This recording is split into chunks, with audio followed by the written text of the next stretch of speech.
Students, আমরা C ফিভারের grammar and ইউজটা করব।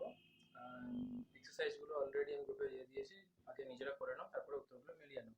আচ্ছা, চারের দাগে যে গ্রামার এন্ড ইউজটা আছে সেখানে প্রথমে একটা দেখো কি বলেছে। প্রথমে একটা বলেছে হোয়াট আ শকিং সাইট, কি আশ্চর্য দৃশ্য।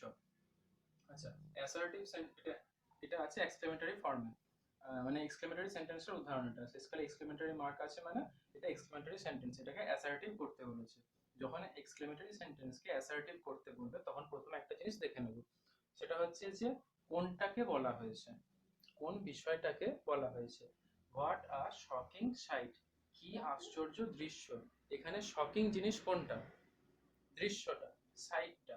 এই জায়গায় এটা হচ্ছে শকিং। সেক্ষেত্রে কি করব, যেটা শকিং মানে যেটা কথা বলা হয়েছে সেইটা নিয়ে চলে আসবো, কিন্তু তার আগে একটা দা বসিয়ে দেব। ঠিক আছে?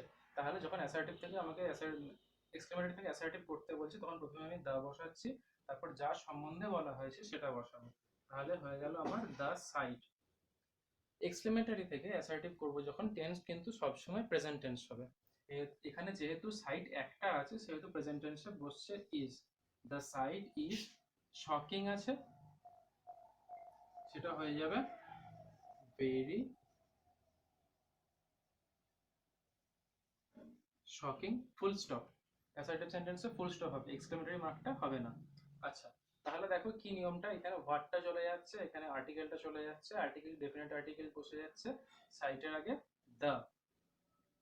তাহলে যে সেন্টেন্সটা দিয়েছে অ্যাসার্টিভে সেটা দেখবো যে কি মানে কার সম্বন্ধে বলা হয়েছে। দেখছি এখানে সাইট সম্বন্ধে বলা হয়েছে, সেই জন্য সাইটটা বসবে, তার আগে একটা দা বসিয়ে দিয়েছি। দ্য সাইট ইজ শকিং, এই যে এইটা এক্সক্লেমেটরি মার্কটা উঠে যাচ্ছে বলে ভেরিটা বসে যাচ্ছে, তারপর শকিংটা ছিল, শকিংটা বসে যাচ্ছে। আচ্ছা, এর একটা অন্য ধরনের এক্সাম্পল নিই। হাউ বিউটিফুল, হাউ বিউটিফুল, কি সুন্দর, এটাকে অ্যাসার্টিভ করতে বলছি আমি, এটা আমি নিজে থেকে দিচ্ছি। আচ্ছা, এখানে দেখো কোনটা বিউটিফুল সেটা কি বলা আছে? কোনটা বিউটিফুল সেটা কি বলা আছে? বলা নেই, শুধু বলা আছে কি সুন্দর। যেখানে বলা থাকবে না, এখানে যেমন বলা হয়েছিল যে সাইট, সাইটটা শকিং, এখানে কিন্তু বলা নেই কোনটা বিউটিফুল। এখানে বলতে পারতো what a beautiful fish, what a beautiful man, what a beautiful pen, বলতে পারতো, কিন্তু এখানে বলেনি। যেক্ষেত্রে এরকম বলা থাকবে না, কোনটা বিউটিফুল বা কোনটা সম্বন্ধে বলা হচ্ছে সেটা বলা থাকবে না, তখন আমি কি করব, ইট নিয়ে আসবো। এটাকে বলে ইন্ট্রোডাক্টরি ইট। না জানলেও চলবে, সেটা অসুবিধা নেই, কিন্তু প্রথমে যেটা হচ্ছে যদি বলা না থাকে তাহলে আমি প্রথমে ইট নিয়ে আসবো। ইটের পরে কি, ইজ, ইট ইজ, এক্সক্লেমেটরিটা উঠে যাবে, তার জন্য বসছে ভেরি, আর এই যে বিউটিফুল সেটা বসে গেল। এখানে ডাব্লিউএইচ প্রথমে যেগুলো থাকছিল সেটা কিন্তু উঠে যাচ্ছে। ঠিক আছে? তাহলে এক্সক্লেমেটরি এটা থেকে এক্সক্লেমেটরি থেকে অ্যাসার্টিভ করার নিয়ম আছে, ডাব্লিউএইচ গুলো উঠে যাচ্ছে, এক্সক্লেমেটরি মার্ক উঠে গিয়ে ফুল স্টপ হচ্ছে। দেখছি যে কার সম্বন্ধে বলা হয়েছে, সেটা যদি বলা থাকে তাহলে সেটা প্রথমে দিয়ে দিচ্ছি, তার আগে দা বসিয়ে দিচ্ছি। যদি বলা না থাকে তাহলে আমি ইট বসিয়ে দিচ্ছি। টেন্স সবসময় প্রেজেন্ট টেন্স হবে। আর একটা এক্সাম্পল নেই।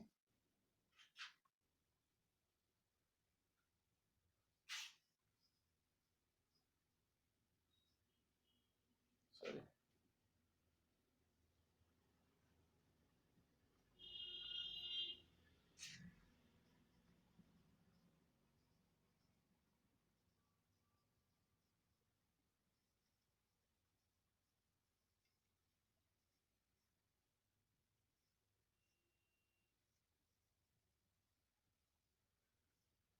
আচ্ছা, হোয়াট অ্যান ইন্টেলিজেন্ট গার্ল, কি বুদ্ধিমান মেয়েটি, এটাকেও অ্যাসার্টিভ করতে বলেছে।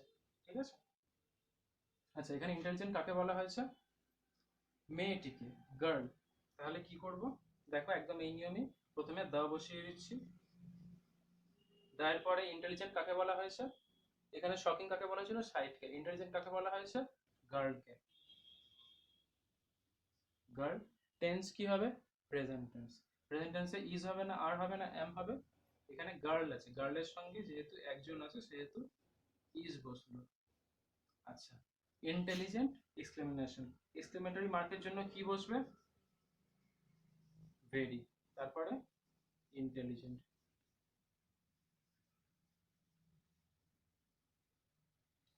The girl is very intelligent, মেয়েটি প্রচন্ড বুদ্ধিমান। আচ্ছা, এরকম এক্সাম্পল তোমরা টেস্ট পেপারে আর কোয়েশ্চেন পেপারে পাবে, নিজেরা সেগুলো খুঁজে সলভ করার চেষ্টা করো।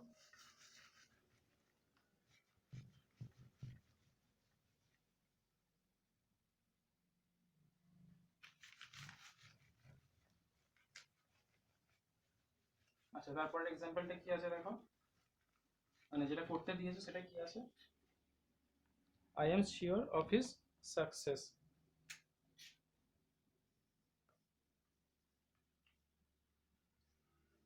I am sure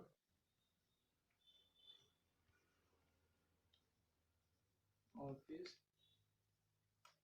success, এটাকে বলেছে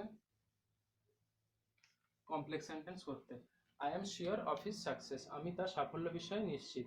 আচ্ছা, কি করতে বলেছে, কমপ্লেক্স সেন্টেন্স করতে বলেছে। কমপ্লেক্স সেন্টেন্স কোনটাকে বলে, যেখানে একটা প্রিন্সিপাল ক্লজ থাকবে আর একটা সাবঅর্ডিনেট ক্লজ থাকবে। প্রিন্সিপাল ক্লজে একটা ভার্ব থাকবে আর সাবঅর্ডিনেট ক্লজে একটা ভার্ব থাকবে। প্রিন্সিপাল ক্লজে কি দিয়ে যুক্ত হয়, WH, দ্যাট, হোয়াট, মানে WH বলতে who, when, how, where, which, that, what, এগুলো দিয়ে কমপ্লেক্স সেন্টেন্স যুক্ত হয়। আচ্ছা, মানে প্রিন্সিপাল ক্লজ আর সাবঅর্ডিনেট ক্লজ যুক্ত হয়। এখানে প্রিন্সিপাল ক্লজ হচ্ছে আই এম শিওর, তার সাফল্য বিষয়ে আমি নিশ্চিত। আমি নিশ্চিত কি বিষয়, তার সাফল্য বিষয়। এটাকে আমি অন্যভাবে বলতে পারি, সে সফল হবে। আমি যদি বলি সে সফল হবে, এই যে সফল হবে বলছি, এই হওয়াটা একটা ভার্ব চলে আসছে, ঠিক আছে? তো সে আমাকে কি করতে হবে, আরেকটা ভার্ব নিয়ে আসতে হবে। একটা ভার্ব আমার আছে, প্রিন্সিপাল ক্লজে একটা ভার্ব আছে, আর একটা ভার্ব নিয়ে আসতে হবে। আই অ্যাম শিওর, আমি কি বিষয়ে শিওর, দ্যাট, যে, মানে বাংলায় যেটা সরল বাক্য থেকে জটিল বাক্য। আমি নিশ্চিত যে, এখানে ইজ আছে, ইজটার সাবজেক্ট কি হবে, হি হবে নিশ্চয়ই, হি উইল, আমি নিশ্চিত সে হবে, হবে বলছি ভবিষ্যৎকালে, সেই জন্য হি উইল, এটা নাউনে আছে, এটা ভার্ব হয়ে যাবে, হি উইল সাকসিড। তাহলে দেখো এখানে একটা ভার্ব, এখানে একটা ভার্ব, দুটো ভার্ব পেয়ে গেছি। কমপ্লেক্স সেন্টেন্সে যে দুটো ভার্ব থাকে, একটা প্রিন্সিপাল ক্লজে ভার্ব থাকে আর একটা তোমার সাবঅর্ডিনেট ক্লজে ভার্ব থাকে, দুটো ভার্বই আমরা পেয়ে যাচ্ছি। আচ্ছা, একটা এক্সাম্পল নিয়ে দেখি।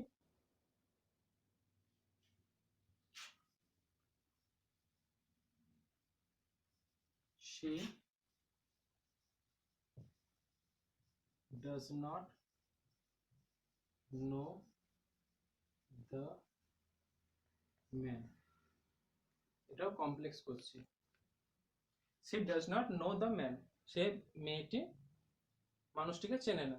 she does not know the man, she does not know, এটা হচ্ছে আমার প্রিন্সিপাল ক্লজ, এটা প্রিন্সিপাল ক্লজ করে দিচ্ছি আমি, তাহলে ওইটা একই রকম রাখছি আমি। she does not know, মেয়েটি জানে না। এখানে বলা আছে মানুষটিকে, তাহলে এটা জটিল বাক্যে বাংলায় করতে গেলে আমি কি করে করব দেখো, she does not know the man, মানুষটি, সেটাকে আমি বাক্যে পরিণত করলে বা একটা ক্লজ করলে কি করছি, মানুষটি কে হয়, মানুষটি কে হয়, সেটা ইংলিশ করলে হবে হু দ্য ম্যান ইজ, মানুষটি কে হয়। she does not know, মেয়েটি জানে না। এখানে বলা ছিল দ্য ম্যান, মানুষটিকে, আর আমি এটাকে ক্লজ করে কি করেছি, মানুষটি কে হয়, মানে মানুষটি কে। এগুলো যত প্র্যাকটিস করবে তত শিখবে, কারণ এগুলো নিয়ম করতে গেলে দেখবে প্রচুর নিয়ম হয়ে যাচ্ছে, অত কিন্তু নিয়ম দরকার নেই, আর নিয়ম করে শেখাটা খুব মুশকিল, সুতরাং এগুলো প্র্যাকটিসের মাধ্যমে শিখতে হবে।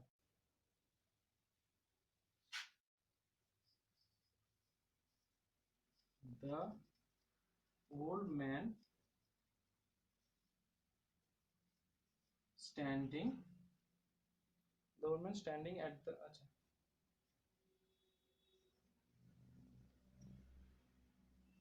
The old man standing is hungry, এটাকেও কমপ্লেক্স করছি, এগুলো সবগুলোই কমপ্লেক্সের উদাহরণ দিচ্ছে। The old man standing is hungry, যে বৃদ্ধ মানুষটি দাঁড়িয়ে আছে সে ক্ষুধার্ত।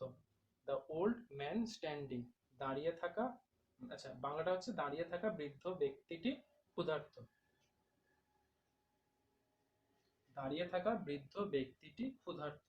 এখানে দেখো একটাই ভার্ব আছে, ক্লজ করতে হবে দুটো।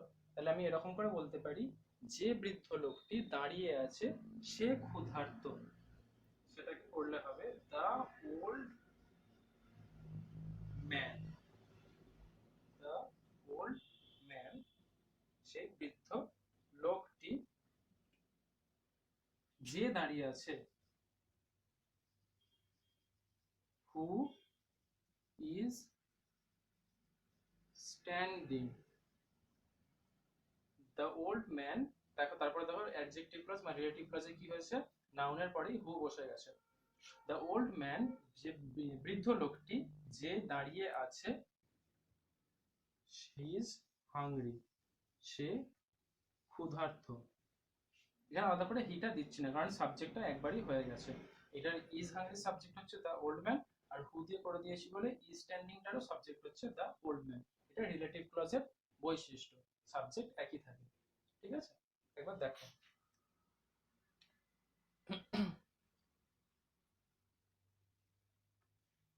আচ্ছা একটা এক্সাম্পল আছে করে।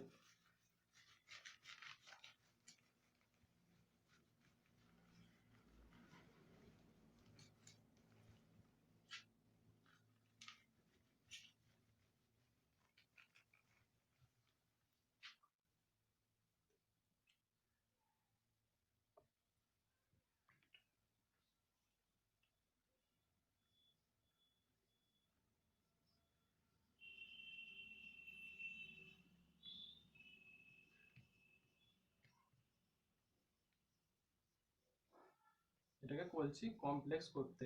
সেন্টেন্সটা কি নিয়েছি, I am two tired to walk, আমি এতটাই ক্লান্ত যে আমি হাঁটতে পারছি না।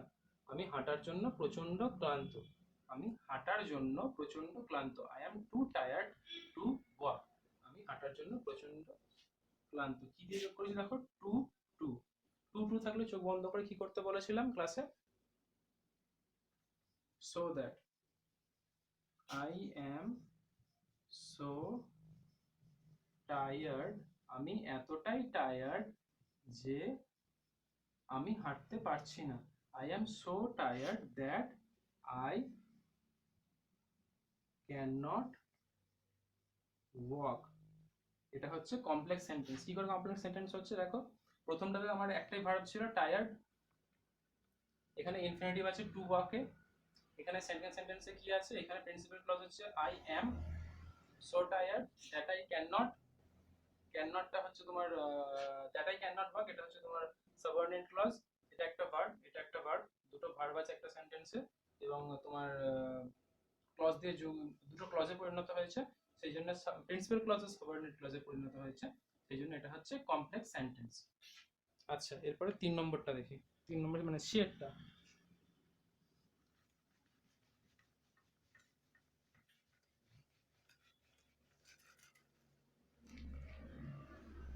এটা মুছে দিই।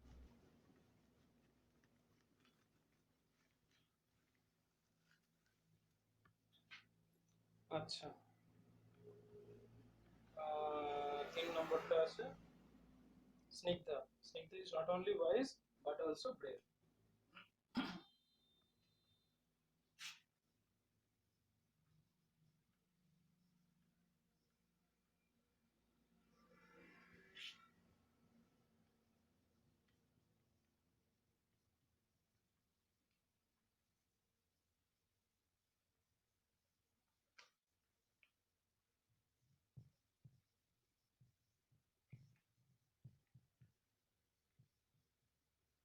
Snigdha is not only wise but also brave. Snigdha শুধুমাত্র বুদ্ধিমানই নয়, সে সাহসীও। আচ্ছা এটাকে আমার সিম্পল সেন্টেন্স করতে বলেছে, নট অনলি বাট অলসো দিয়ে করা আছে। এটাকে সিম্পল সেন্টেন্স যখন আমি করব তখন আমি অ্যাজ ওয়েল অ্যাজ দিয়ে করছি।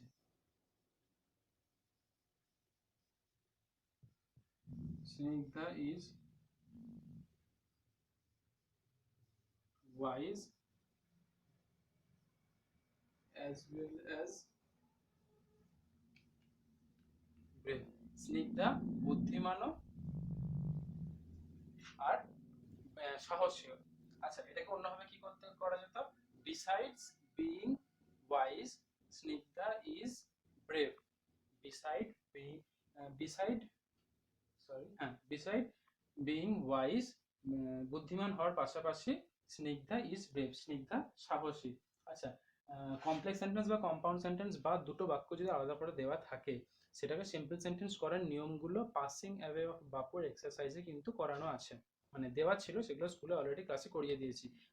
বইয়ের পেজ 25 একবার দেখে নাও, যে ওইখানে নিয়মগুলো করা আছে। পার্টিসিপেল তোমার জেরান্ড দিয়ে, তারপরে তোমার ইনফিনিটিভ দিয়ে, নাউন ইন অ্যাপোজিশন দিয়ে সিম্পল সেন্টেন্সের ভাগগুলো করে দেওয়া আছে।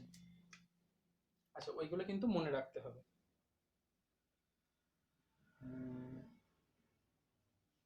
আচ্ছা, একটা এক্সাম্পল নিই। She entered into the office and found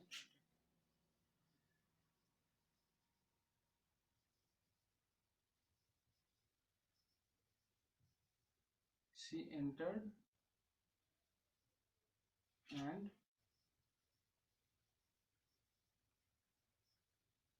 found it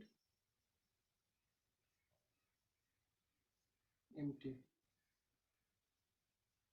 just simply করতে বলছি। দেখো এখানে অ্যান্ড আছে, কম্পাউন্ড সেন্টেন্স আছে, she entered, এটা একটা ভার্ব, আর এটা ফাউন্ড, এটা একটা ভার্ব। দুটো ভার্ব আছে, কনজাংশন দিয়ে, অ্যান্ড কনজাংশন দিয়ে যোগ হয়েছে, সেই জন্য এটা হচ্ছে কম্পাউন্ড সেন্টেন্স। আচ্ছা, এটাকে আমার সিম্পল সেন্টেন্স করতে হবে। সিম্পল সেন্টেন্সের যে নিয়মগুলো ওখানে বলা ছিল, তার মধ্যে একটা নিয়ম কি বলেছিলাম, যে দুটো ভার্ব থাকলে প্রথম ভার্ব যেটা ঘটছে সেই ভার্বের সঙ্গে আইএনজি যোগ করে দিতে হবে। কিরকম? এবং সেটা প্রথমে বসবে। এখানে ভার্ব হচ্ছে এন্টার, এন্টারের প্রেজেন্ট ফর্ম হচ্ছে এন্টার, তার সঙ্গে আইএনজি, এন্টারিং। আচ্ছা, ঢুকে, ঢুকে কি হচ্ছে, তারপরে কি কিছু আছে দেখো এখানে। এখানে প্রথম সেন্টেন্সটা, প্রথম ক্লজটা তো মানে প্রথম যে ক্লজটা আছে সেটা এইটুকুই আছে। কোঅর্ডিনেটিং ক্লজ যে দুটো, সেই কোঅর্ডিনেটিং ক্লজের প্রথমটা দেখো এইটুকুই আছে। তাহলে এন্টারিং পর্যন্ত হয়ে যাচ্ছে, সাবজেক্টিভ প্রথমে দিচ্ছি না। এন্টারিং কে, প্রথম ক্লজটার পরে, কোঅর্ডিনেটিং ক্লজটার পরে সাবজেক্ট বসবে। কে, কনজাংশন বসছে না, আমরা সিম্পল সেন্টেন্স করছি। কে পাচ্ছে? সি পাচ্ছে, সেই জন্য এন্টারিং ঢুকে, সি সে, তারপর বাকি যা সেন্টেন্স যা ছিল তাই। ফাউন্ড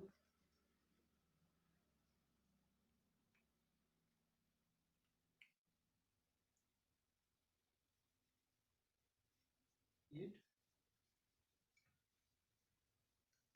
এমটি, যা সেন্টেন্সটা যা ছিল সেটাই লিখছি। এন্টারিং ঢুকে, সি ফাউন্ড ইট এমটি, সে সেটাকে শূন্য পাচ্ছে, সেই জায়গাটাকে শূন্য পাচ্ছে বা খালি পাচ্ছে। আচ্ছা,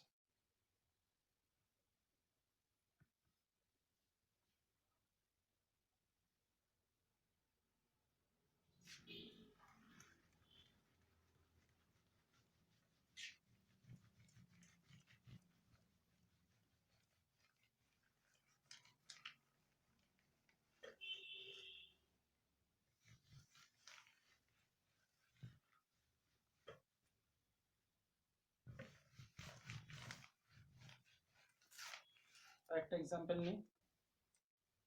তো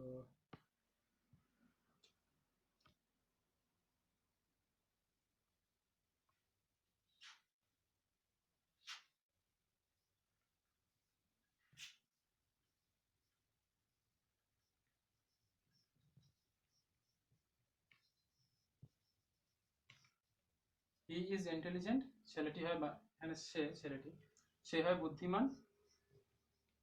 হি সলভস দ্য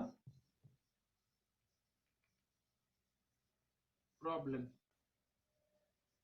সিম্পল। এখানে দুটো আলাদা বাক্য পরিষ্কার করে দেওয়া আছে ফুল স্টপ দিয়ে, দুটো বাক্য দেওয়া আছে, সেটাকে তোমায় কি করতে বলেছে? সিম্পল সেন্টেন্স করতে বলেছে। হি ইজ ইন্টেলিজেন্ট, সে হয় বুদ্ধিমান। হি সলভস দ্য প্রবলেম, সে প্রবলেমটা সলভ করে বা সমস্যাটা সমাধান করে। আচ্ছা, একই নিয়মে করি। এটা একটা ভার্ব, এটা একটা ভার্ব সলভস। আচ্ছা, ইজ এর সঙ্গে আইএনজি যোগ হবে, ইজ আইএনজি, এরকম হবে কি? এরকম হবে না। তাহলে কি হবে, am is are was were এরকম থাকলে কি হয়, তখন মানে এই ভার্বগুলো থাকলে কি হয়, মেন ভার্বের সঙ্গে আইএনজি যোগ তো হয়ই, যেটা বলেছিলাম নিয়মটা, কিন্তু ফর্মটা হচ্ছে am is are was were এগুলোর সঙ্গে আইএনজি যোগ হলে সেটা হয়ে যায় বিইং। বিইং ইন্টেলিজেন্ট, বুদ্ধিমান হয়ে কি করে, দেখো আমার এই সেন্টেন্সটা কিন্তু শেষ হয়ে গেছে, আগেরটা ক্লজ ছিল শেষ হয়ে গেছিল, এখানে সেন্টেন্সটা শেষ হয়ে গেছে। বিইং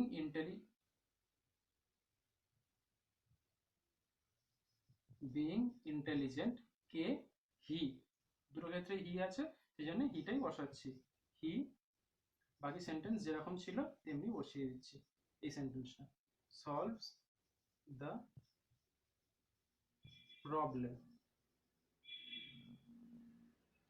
বিইং ইন্টেলিজেন্ট, ইন্টেলিজেন্ট মানে বুদ্ধিমান হয়ে সে প্রবলেমটা সলভ করে, সমস্যাটা সমাধান করে।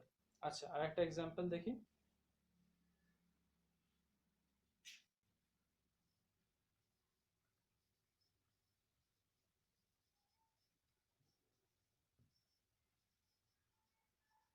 উই ওয়েন্ট টু আগ্রা, আমরা আগ্রা গেছিলাম। We wanted to see the Taj Mahal. এটাকেও সিম্পল করছি, এগুলো সিম্পল সেন্টেন্সেরই উদাহরণ দিচ্ছি। উই ওয়েন্ট টু আগ্রা, আমরা আগ্রা গেছিলাম। উই ওয়ান্টেড টু সি, আমরা দেখতে চেয়েছিলাম দ্য তাজমহল, তাজমহল দেখতে চেয়েছিলাম। আচ্ছা, এখানেও দেখো দুটো ভার্ব আছে, ওয়েন্ট আর একটা আছে ওয়ান্টেড। এটাকে এরকম করা যেতে পারে যে ওয়ান্টিং টু সি দ্য, এখানে কি হচ্ছে, দুটো সেন্টেন্স, দুটো সেন্টেন্সের মধ্যে যে সেন্টেন্সটা আগে ঘটছে, যেটা মানে মানে অনুযায়ী আগে হচ্ছে, সেটা আগে হয়। আগে আমরা চেয়েছি তারপরে আমরা গেছিলাম, দেখো ওয়েন্ট আছে মানে গেছিলাম, আগে আমরা চাইছি তারপরে আমরা গেছিলাম। Wanting to see the Taj Mahal we went to Agra, এটা করা যাবে। এটা না করে আরেকটা কিভাবে করা যেতে পারে, ইনফিনিটিভ দিয়ে। পেজ 25 এর যে নিয়মগুলো আছে সেখানে একটা ইনফিনিটিভ বলে ইনফিনিটিভ হিসেবে যোগ করার একটা নিয়ম দেখানো ছিল। সেটা কিরকম হবে, উই ওয়েন্ট টু আগ্রা, আমরা আগ্রা গেছিলাম কি করতে, এখানে চেয়েছিলামটা এটা বাদ দিয়ে দিচ্ছি, to see the Taj Mahal, Taj Mahal দেখতে, টু সি দ্য তাজমহল, আমরা আগ্রা গেছিলাম তাজমহল দেখতে, এটাও সিম্পল সেন্টেন্স। এখানে দেখো টু সি এইটা ইনফিনিটিভ ফর্মে আছে। সেকেন্ড ভার্বটা যেটা ছিল ওয়ান্টেড বলে যে ভার্বটা ছিল, সেই ভার্বটা আমি বাদ দিয়ে দিচ্ছি, আর প্রিন্সিপাল ভার্ব মানে মূল ভার্ব যেটা সেটা হচ্ছে ওয়েন্ট। এখানে একটাই মাত্র ভার্ব আছে, সেটা হচ্ছে ওয়েন্ট। তার মানে দুটো সেন্টেন্স ছিল, দুটো সেন্টেন্স থেকে আমি একটা ভার্ব বাদ দিয়ে এখানে ইনফিনিটিভ ইউজ করে সিম্পল সেন্টেন্স করেছি।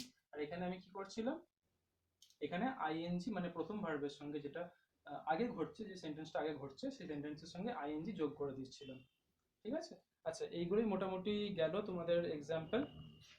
এগুলো তোমরা টেস্ট পেপার থেকে বা কোশ্চেন পেপার থেকে প্র্যাকটিস করো। যত প্র্যাকটিস করবে তত তোমরা জানতে পারবে যে কোন সেন্টেন্সগুলো কিরকম করে হয়, এবং যে কমপ্লেক্স সেন্টেন্স করার যে নিয়মগুলো বা কিভাবে করতে হবে সেই সেন্সগুলো কাজ করবে।